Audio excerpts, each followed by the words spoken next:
ধনী মন্দিৰৰ তালিকাত জম্মু কাশ্মীৰৰ বৈষ্ণোদেৱী মন্দিৰ হৈছে অন্যতম।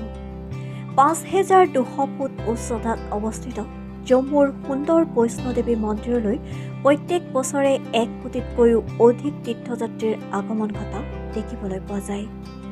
তিৰুপতি মন্দিৰৰ পিছতে দ্বিতীয় সৰ্বাধিক দৰ্শনাৰ্থী অহা মন্দিৰ হৈছে বৈষ্ণোদেৱী মন্দিৰ। প্ৰত্যেক বছৰে মন্দিৰটোৱে অনুদান হিচাপে যথেষ্ট কোটি টকা লাভ কৰে। উল্লেখযোগ্য যে ২০১৯ বৰ্ষত দেশৰ সকলোতকৈ পৰিষ্কাৰ তীৰ্থস্থানৰ ভিতৰত এই মন্দিৰে দখল কৰিছিল তৃতীয় স্থান। প্ৰত্যেক দিনাই জম্মু কাশ্মীৰৰ বৈষ্ণোদেৱী মন্দিৰলৈ ভক্তৰ ভিৰ দেখিবলৈ পোৱা যায়। নিউজ ডেস্ক ৰিপৰ্ট, লেংটন বাতৰি।